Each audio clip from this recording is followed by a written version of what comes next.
حميد إن الذين كفروا ويصدون عن سبيل الله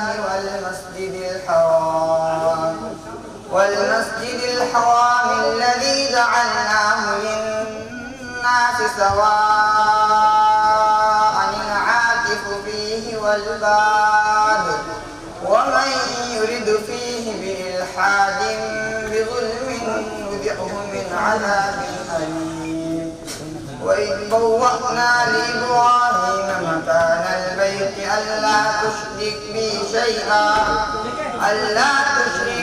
شيئا وطهر بيتي للطائفين والقائمين والركع السجود وأذن في الناس بالحج يأتوك رجالا وعلى كل ضامر يأتين من كل فج عميق. إياك نعبد وإياك نستعين اهدنا الصراط المستقيم صراط الذين أنعمت عليهم غير المغضوب عليهم ولا الضالين. ألم تر كيف فعل ربك بأصحاب الفيل ألم يجعل كيدهم في تضليل وأرسل عليهم طيرا أبابيل ترميهم بحجارة من سجيل وجعلهم كعصف مأكول.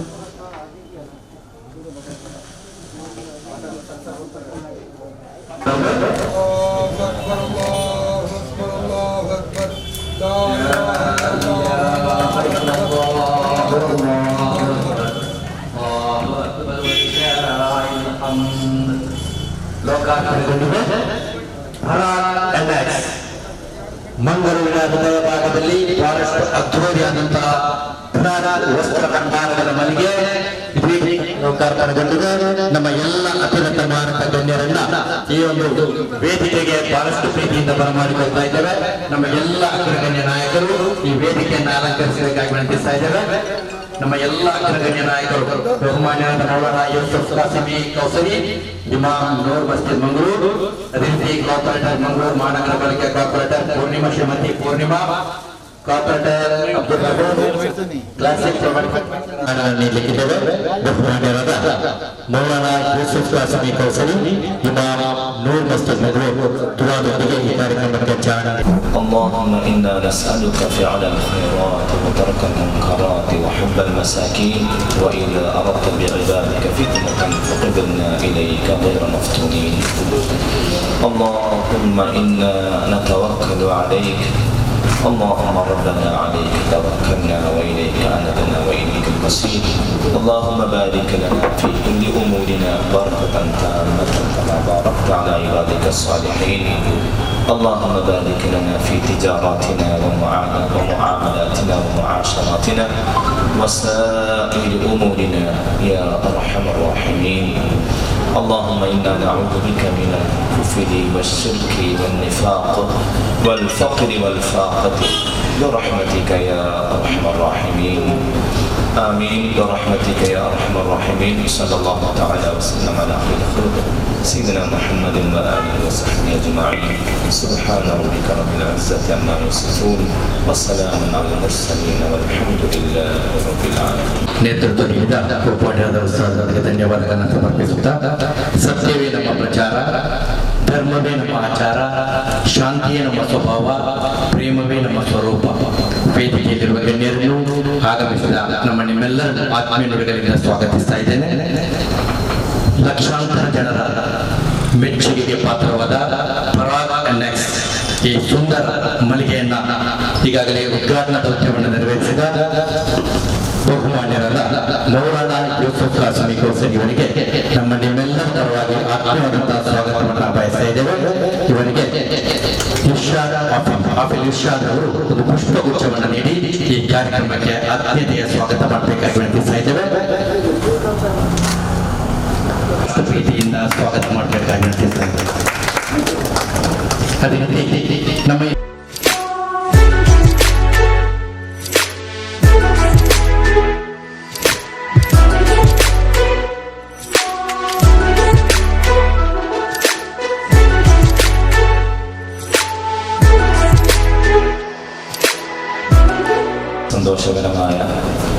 ഒരു സന്ദർഭത്തിലാണ് നാം എല്ലാവരും ഒത്തുകൂടിയിട്ടുള്ളത്. പുതിയൊരു സ്ഥാപനം, പുതിയൊരു ഷോപ്പ്, അതിൻ്റെ ഉദ്ഘാടനത്തിൻ്റെ ആഘോഷവേളയിലാണ്. പരിശുദ്ധ ദീൻ മഈശത്തിന് വേണ്ടി, ഉപജീവനത്തിന് വേണ്ടി, റിസ്കിന് വേണ്ടി പ്രയത്നിക്കുന്നതും പരിശ്രമിക്കുന്നതും അതിനുവേണ്ടി ത്യാഗങ്ങൾ ചെയ്യുന്നതും വലിയൊരു പുണ്യകർമ്മമായി ഇബാദത്തായിട്ട് മനസ്സിലാക്കി തരുന്നത് നമുക്ക് കാണാൻ കഴിയും. വലിയൊരു ഇബാദത്താണ്. മക്കൾക്ക് വേണ്ടി, തങ്ങളുടെ കുടുംബത്തെ പരിപാലിക്കുന്നതിന് വേണ്ടി, അവരുടെ ജീവിതം നല്ല രൂപത്തിലാകുന്നതിന് വേണ്ടി മനുഷ്യൻ അധ്വാനിക്കുന്നതും പ്രയത്നിക്കുന്നതും അവൻ്റെ പാപങ്ങൾ പുറത്തു കൊടുക്കാൻ മതിയായ ഒരു കർമ്മമായിട്ട് വിശുദ്ധ ഹദീസിൽ വരുന്നു. റസൂലുള്ളാഹി സ്വല്ലല്ലാഹു അലൈഹി വസല്ലം തങ്ങൾ പറഞ്ഞു, ചില പാപങ്ങൾ, ചില കുറ്റകൃത്യങ്ങൾ ഇങ്ങനത്തെ പാപങ്ങളാണ്. അത് നമസ്കരിച്ചതുകൊണ്ടോ അതല്ലെങ്കിൽ നോമനുഷ്ഠിച്ചതുകൊണ്ടോ മറ്റേതെങ്കിലും സൽക്കർമ്മങ്ങൾ ചെയ്തതുകൊണ്ടോ ആ പാപങ്ങൾ മാപ്പ് ചെയ്യപ്പെടില്ല. എന്നാൽ കുടുംബത്തിന് വേണ്ടി, മക്കൾക്ക് വേണ്ടി മനുഷ്യൻ അധ്വാനിക്കുന്ന അധ്വാനം, അതിൻ്റെ പേരിലാണ് ആ പാപങ്ങൾ അല്ലാഹു തആല പുറത്തു തരുന്നത്. അതുകൊണ്ട് നല്ലൊരു ഇസ്സത്തുള്ള ജീവിതം, നല്ലൊരു അഭിമാനത്തോടെ, അന്തസ്സോടെ, ആരുടെ മുന്നിലും ആശ്രയിക്കാതെ, ആരെയും ആശ്രയിക്കാതെ, ആരിലേക്കും ആവശ്യം ഉന്നയിക്കാതെ, സ്വന്തം ഇസ്സത്ത് കാത്തു സൂക്ഷിച്ചുകൊണ്ട്, അതുപോലെ തനിക്ക് ലഭിക്കുന്ന സമ്പാദ്യ മാർഗത്തിലൂടെ സ്വന്തം കുടുംബത്തിനും അതേപോലെ തന്നെ തന്റെ വേണ്ടപ്പെട്ടവർക്കും എന്ന് വേണ്ട ആരെല്ലാം ഒന്നുമില്ലാതെ പ്രയാസപ്പെടുന്ന, ദുരിതം അനുഭവിക്കുന്ന, ജീവിതത്തിന്റെ രണ്ടറ്റം മുട്ടിക്കുന്നതിനായിട്ട് അങ്ങേയറ്റം പരിശ്രമിച്ചു കൊണ്ടിരിക്കുന്ന ആളുകൾ, അവർക്കൊക്കെയും ഒരു കൈത്താങ്ങായി, അവർക്കൊരു ഹെൽപ്പായി അള്ളാഹു നമുക്ക് നൽകുന്ന സമ്പാദനത്തിന്റെ ഒരു വഴി, അതല്ലെങ്കിൽ ഒരു അല്പം ഒരു ഭാഗം അതിനു വേണ്ടി ഞാൻ നൽകും എന്നുള്ള ഒരു നല്ലൊരു ഉദ്ദേശത്തോടു കൂടി ഒരു സത്യവിശ്വാസി അധ്വാനിക്കുകയാണെങ്കിൽ തീർച്ചയായിട്ടും അവന്റെ അധ്വാനം, അവന്റെ സമ്പാദന മാർഗം തീർച്ചയായിട്ടും ദുനിയാവിലും ആഖിറത്തിലും അവനിക്ക് കൺകുളിർമയേകുന്ന വലിയൊരു അനുഗ്രഹമായിട്ട് മാറും. അതുകൊണ്ട് തന്നെ ഈ കച്ചവടം ചെയ്യുക എന്നൊക്കെ പറയുന്നത് റസൂലുള്ളാഹി സ്വല്ലല്ലാഹു അലൈഹി വസല്ലം തങ്ങൾ വലിയൊരു പുണ്യകർമ്മമായി നമ്മെ പഠിപ്പിച്ചു. മഹാന്മാരായ സഹാബാക്കളൊക്കെ പലരും കച്ചവടക്കാരായിരുന്നു. അബൂബക്കർ സിദ്ദീഖ് റളിയല്ലാഹു അൻഹു അദ്ദേഹത്തിന് തുണിക്കച്ചവടമാണ് അദ്ദേഹം ചെയ്തത്. അതുപോലെ ഇമാം അബൂ ഹനീഫ റഹ്മത്തുള്ളാഹി അലൈഹി തുടങ്ങിയ മഹാന്മാരൊക്കെയും അവർ ചെയ്തിരുന്നത് തുണിക്കച്ചവടമാണ്. അപ്പോൾ വലിയൊരു ഇബാദത്താണ്, വലിയൊരു പുണ്യകർമ്മമാണ്. പക്ഷെ ഏതൊരു കർമ്മം ചെയ്യുമ്പോഴും നമ്മുടെ യഥാർത്ഥ കച്ചവടം എന്ന് പറയുന്നത് ആഖിറത്തിന്റെ കച്ചവടമാണ്. അതെന്താണ്? ആഖിറത്തിന് വേണ്ടി നമ്മുടെ സമയങ്ങൾ മാറ്റിയെടുക്കുക, അതിനുവേണ്ടി നമ്മൾ ഒരു വീഴ്ചയും കാണിക്കാതെ അതിന്റെ കൃത്യസമയത്ത് തന്നെ നാം നിർവഹിക്കുക. അതിന് ഒരിക്കലും തടസ്സം നിൽക്കുന്ന ഒന്നാവരുത് നമ്മുടെ ദുനിയാവിന് വേണ്ടിയുള്ള കച്ചവടം. അതുകൊണ്ട് സമയമാകുമ്പോൾ നമസ്കരിക്കാനും അതുപോലെ നല്ല നല്ല കാര്യങ്ങൾ ചെയ്യാനും അതിന് മുന്നേറുന്നതിന് ഒരിക്കലും വിഘാതമാകാതെ നിൽക്കണം. അത്തരത്തിലുള്ള നല്ലൊരു ഹലാലായ റിസ്കിന്റെ ഒരു വലിയൊരു സംരംഭമായിട്ട് അള്ളാഹു ഈ സ്ഥാപനത്തെയും ഇതിന്റെ പിന്നിൽ, ഇതിന്റെ അണ്ടറിൽ ഏതെല്ലാം സ്ഥാപനങ്ങളുണ്ടോ അള്ളാഹു അങ്ങനെയുള്ള മുഴുവൻ സ്ഥാപനങ്ങളെയും കബൂലാക്കുമാറാവട്ടെ. ദുനിയാവിലും ആഖിറത്തിലും വിജയിക്കുന്നവരായി അള്ളാഹു നമ്മെ സ്വീകരിക്കുമാറാവട്ടെ. ഇതിനു വേണ്ടി എല്ലാവിധ ആശംസകളും നേരുകയാണ്. ಅಲ್ಲಾಹು ಎಲ್ಲವಿಧ ಖೈರುಂ ಬರಕತ್ತನ್ನು ಪ್ರದಾನ ചെയ്യുമാറാകട്ടെ. ನಮಸ್ತೆ. ಇವತ್ತಿನ ಈ ಒಂದು ಶುಭ ದಿನದಂದು ಈ ಒಂದು ಸಂಸ್ಥೆ ಉದ್ಘಾಟನೆಗೊಂಡಿದೆ, ಲೋಕಾರ್ಪಣೆಗೊಂಡಿದೆ. ಮೊದಲನೇದಾಗಿ ಈ ಒಂದು ಕಾರ್ಯಕ್ರಮಕ್ಕೆ ಹಾಗೂ ಈ ಸಂಸ್ಥೆಯ ಎಲ್ಲ ಮುಖ್ಯಸ್ಥರಿಗೆ ನಾನು ಅಭಿನಂದನೆಗಳನ್ನು ತಿಳಿಸ್ತಾ ಇದ್ದೇನೆ.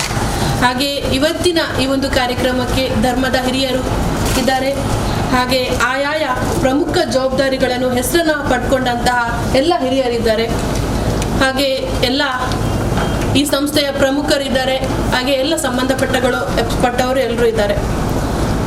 ಒಂದು ಸಂಸ್ಥೆ ಆಗ್ಬೇಕಂತಂದ್ರೆ ಅದು ಸುಮ್ಮನೆ ಆಗೋದಿಲ್ಲ, ಅದರಲ್ಲಿ ಪರಿಶ್ರಮ ಇದೆ. ಯಾಕಂದ್ರೆ ನಾಳೆ ಇನ್ನೊಬ್ಬ ಬಂದು ನಾನೊಂದು ಸಂಸ್ಥೆ ಮಾಡ್ತೇನೆ ಅಂತಂದ್ರೆ ಖಂಡಿತ ಅದು ಆಗುವಂಥದ್ದಲ್ಲ. ಯಾಕಂತಂದರೆ ನಾವು ಒಂದು ಯಾವುದೇ ಕೆಲಸವನ್ನು ಮಾಡಬೇಕಂತಂದರೆ ಅದಕ್ಕೆ ದೇವರ ಒಂದು ಪ್ರೇರಣೆ ಬೇಕು, ದೇವರ ಆಶೀರ್ವಾದ ಬೇಕು. ಅದಿದ್ರೆ ಮಾತ್ರ ನಾವು ಜೀವನದಲ್ಲಿ ಮುಂದೆ ಹೋಗಲಿಕ್ಕೆ ಸಾಧ್ಯ. ಹಾಗಾಗಿ ನಿಮ್ಮ ಈ ಪರಾಗ್ ಅನ್ನುವ ಸಂಸ್ಥೆ ಇದೀಗಾಗಲೇ ನಾನು ಭವಂತಿ ಸ್ಟ್ರೀಟ್ ರೋಡಲ್ಲಿ ಇದೆ, ತುಂಬ ಸಲ ಭೇಟಿ ಕೊಟ್ಟಿದ್ದೇನೆ, ಉತ್ತಮ ರೀತಿಯಲ್ಲಿ ನಡೀತಾ ಇದೆ. ನಾವು ಗ್ರಾಹಕರಿಗೆ ಉತ್ತಮವಾಗಿ ಸಹಕಾರ ಕೊಟ್ಟಾಗ, ಗ್ರಾಹಕರು ಇಲ್ಲಿ ಬಂದಾಗ ಅವರಿಗೆ ಏನು ಬೇಕು ಅಂಥ ವಸ್ತುಗಳು ನಮ್ಮಲ್ಲಿ ಸಿಗ್ತದೆ ಅಂತ ಅಂದಾಗ ಗ್ರಾಹಕರು ಹೆಚ್ಚಿನ ಮಟ್ಟದಲ್ಲಿ ಈ ಸಂಸ್ಥೆಗೆ ಬರ್ತಾರೆ. ಹಾಗಾಗಿ ನಿಮ್ಮೆಲ್ಲರ ಸಹಕಾರ ಗ್ರಾಹಕರಿಗೆ ಬಹಳ ಮುಖ್ಯ. ಉತ್ತಮವಾಗಿ ಈ ಒಂದು ಸಂಸ್ಥೆ ಇನ್ನು ಮುಂದೆ ಇನ್ನಷ್ಟು ಸಂಸ್ಥೆಗಳು ತಲೆತ್ತಲಿ ಅಂತ ಹೇಳುತ್ತಾ ಈ ಒಂದು ಕಾರ್ಯಕ್ರಮಕ್ಕೆ ಆಹ್ವಾನಿಸಿದ ತಮಗೆಲ್ಲರಿಗೂ ಧನ್ಯವಾದವನ್ನು ಹೇಳ್ತೇನೆ.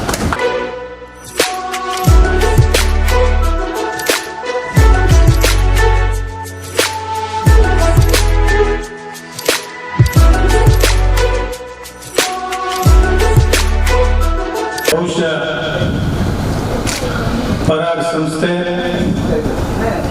ಈಗಾಗಲೇ ಮಂಗಳೂರಲ್ಲಿ ಯಶಸ್ವಿಯಾಗಿ ಕಾರ್ಯನಿರ್ವಹಿಸುತ್ತಿದ್ದು, ಇದೀಗ ಎರಡನೇ ಬಾರಿಗೆ ಬಹಳ ದೊಡ್ಡದಾಗಿರ್ತಕ್ಕಂಥ ಹಂಪನಕಟ್ಟ ಪ್ರದೇಶದಲ್ಲಿ ಬಹಳ ದೊಡ್ಡ ಯಶಸ್ವಿ, ಬಹಳ ದೊಡ್ಡ ಮಟ್ಟಿನ ಶಾಖೆಯನ್ನ ತೆರೆದಿದ್ದಾರೆ. ಇವರಿಗೆ ನಾನು ಅಭಿನಂದನೆಗಳನ್ನು ಸಲ್ಲಿಸಲಿಕ್ಕೆ ಇಷ್ಟಪಡ್ತಾ ಇದ್ದೇನೆ. ಒಂದು ಶಾಖೆ ತೆರೆದು ಇನ್ನೊಂದು ಶಾಖೆ ಕಾಲಿಡಬೇಕಾಗಿದ್ರೆ ಬಹುಶಃ ಅದನ್ನು ಅರ್ಥ ಮಾಡಲಿಕ್ಕೆ ಸಾಧ್ಯ. ಇವರ ಹೋಗು, ಇವರ ಚಟುವಟಿಕೆ, ಇವರು ಗ್ರಾಹಕರ ಬಳಿ ಇಟ್ಟಂತಕ್ಕಂಥ ಒಂದು ಒಳ್ಳೆಯ ರೀತಿಯಾಗಿರ್ತಕ್ಕಂಥ ಒಂದು ಉತ್ತಮ ಏನು ಗ್ರಾಹಕರಿಗೆ ಸಲಹೆಯನ್ನು ಮತ್ತು ಅವರಿಗೆ ಬೇಕಾಗಿರ್ತಕ್ಕಂಥ ಪೂರೈಕೆಯನ್ನ ಕೊಡ್ತಾರೆ ಎನ್ನುವಂತಕ್ಕಂಥದ್ದು ಇದರಲ್ಲಿ ಅರ್ಥ ಮಾಡಲಿಕ್ಕೆ ಸಾಧ್ಯ.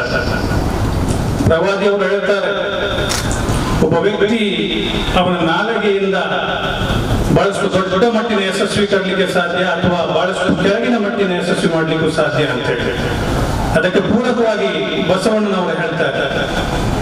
ಅದೇ ರೀತಿ ಇಲ್ಲಿ ಇವರ ಉತ್ತಮವಾಗಿರ್ತಕ್ಕಂಥ ಒಂದು ಗ್ರಾಹಕರಲ್ಲಿರುವಂತಕ್ಕಂಥ ಎಲ್ಲ ರೀತಿಯ ಇವರು ಕೊಡುವಂತಕ್ಕಂಥ ಬಹಳ ದೊಡ್ಡ, ಬಹಳ ಖುಷಿಯಾಗಿ ಇಷ್ಟು ದೊಡ್ಡ ಒಂದು ಶಾಖೆಯನ್ನ ಮಂಗಳೂರು ಹಂಪನಕಟ್ಟದಲ್ಲಿ ತೆರೆದಿದ್ದಾರೆ ಅಂತ ಹೇಳಿದ್ರೆ ಇದು ಮಂಗಳೂರು ನಗರಕ್ಕೆ ಕೀರ್ತಿ ತರುವಂತಕ್ಕಂಥ ವಿಚಾರ ಎನ್ನುವಂಥದ್ದನ್ನು ಇಲ್ಲಿ ಹೇಳಲಿಕ್ಕೆ ಬಯಸ್ತಾ ಇದ್ದಾರೆ.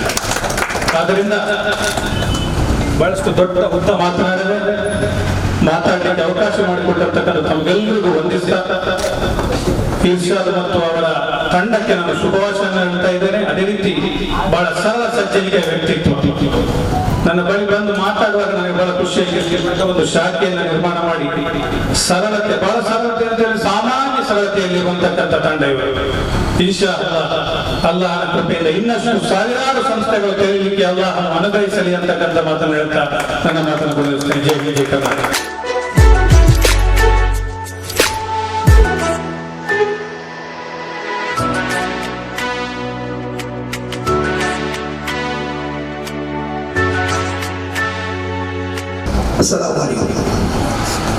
ಇವತ್ತಿನ ಒಂದು ಈ ಪರಾಗ್ ಎಂಬ ಸಂಸ್ಥೆಯು ನಿಜವಾಗಲೂ ಒಂದು ಒಳ್ಳೆಯ ಸಂಸ್ಥೆ ಆಗಿದೆ. ನಾನು ಬಹಳ ದಿನದಿಂದ ಅವರನ್ನು ನೋಡ್ತಾ ಇದ್ದೇನೆ. ಒಂದು ಒಳ್ಳೆಯ ಸಂಸ್ಥೆ ಆಗಿದೆ. ಇವರದ್ದು ಶಾಖೆ ಕಾಸರಗೋಡು, ಉಪ್ಪಳ, ಅದೇ ತರ ಮಂಗಳೂರಲ್ಲಿ ಕೂಡ ಒಳ್ಳೆಯ ಬಿಸ್ನೆಸ್ ಅಲ್ಲಿ ತುಂಬಾ ಮುಂಚೆಯಲ್ಲಿದ್ದಾರೆ. ಹಾಗೂ ಇವರಿಗೂ ನಮಗೆ ಗಂಡಸರಿಗೆ ಯಾರಿಗೂ ಗೊತ್ತಿರ್ಲಿಕ್ಕಿಲ್ಲ. ಕಾರಣ ಹೆಂಗಸರಿಗೆ ಪರಾಗ್ ಅಂದರೆ ಗೊತ್ತಿರ್ಲಿಕ್ಕಿಲ್ಲ. ನಾನೂರು ಮಟ್ಟದಲ್ಲಿ ನೀವು ಯಾರಾದ್ರೂ ಹೆಂಗಸರಲ್ಲಿ ಕೇಳಿದ್ರೆ ಗೊತ್ತಾಗ್ತದೆ. ಮಂಗಳೂರು ಪರಾಗ್ ಗೊತ್ತೈತೆ ಅಂತ ಕೇಳಿದ್ರೆ ನನ್ನ ಮಿಸಸ್ ಹತ್ರ ಕೇಳಿದೆ, ಪರಾಗ್ ಗೊತ್ತಿದೆ ನಾನು 2-3 ಸರಿ ಹೋಗಿದ್ದೇನೆ. ಅದೇ ತರ ನಮ್ಮ ಮೇಡಮ್ ಅವರು ಹೇಳಿದ್ರು, ನಾನು 2-3 ಸರಿ ಅಲ್ಲಿ ಪರ್ಚೇಸಿಂಗ್ ಮಾಡಲಿಕ್ಕೆ ಹೋಗಿದ್ದೆ ಅಂತ. ಅಂದ್ರೆ ಮಂಗಳೂರಲ್ಲಿ ಪರಾಗ್ ಅಂದರೆ ಇವಾಗ ಅಲ್ಹಮ್ದುಲಿಲ್ಲಾಹ್ ಎಲ್ಲರಿಗೂ ಗೊತ್ತಿದೆ. ಇವರು 2ನೇ ಶಾಖೆ ಓಪನ್ ಮಾಡಿದ್ದಾರೆ. ಅಲ್ಹಮ್ದುಲಿಲ್ಲಾಹ್ ಇವರು ಇನ್ನು ಮುಂದೆಂದು ಒಳ್ಳೆಯ ಇನ್ನೂ 4-5 ಅಂಗಡಿ ಮಂಗಳೂರಲ್ಲಿ ತೆಗೆಯಲಿ ಅಂತೇಳಿ ಅಲ್ಲಾಹನಲ್ಲಿ ಬೇಡುತ್ತಾ ಈ ಕಾರ್ಯಕ್ರಮಕ್ಕೆ ಇನ್ನು ಒಳ್ಳೆಯ ರೀತಿಯಲ್ಲಿ ಇನ್ನು ಮುಂದಕ್ಕೆ ಹೋಗಲಿ ಅಂತ ಹೇಳಿ ನಾನು ಎಲ್ಲರೂ ಬೇಡುತ್ತಾ ನನಗೆ ಮಾತನಾಡಲು ಅವಕಾಶ ಮಾಡಿಕೊಟ್ಟಂತಹ ಈ ಸಂಸ್ಥೆಯ ಇನ್ಶೂರೆನ್ಸ್ ಬಾಯಿಗೂ ಹಾಗೂ ನಮ್ಮ ಕುದ್ದೀಸ್ ಬಾಯಿಗೂ ವಂದನೆ ನನ್ನ ಎರಡು ಮಾತುಗಳನ್ನು ಕೊನೆಗೊಳಿಸ್ತೇನೆ. ಅಸ್ಸಲಾಮು ಅಲೈಕುಂ.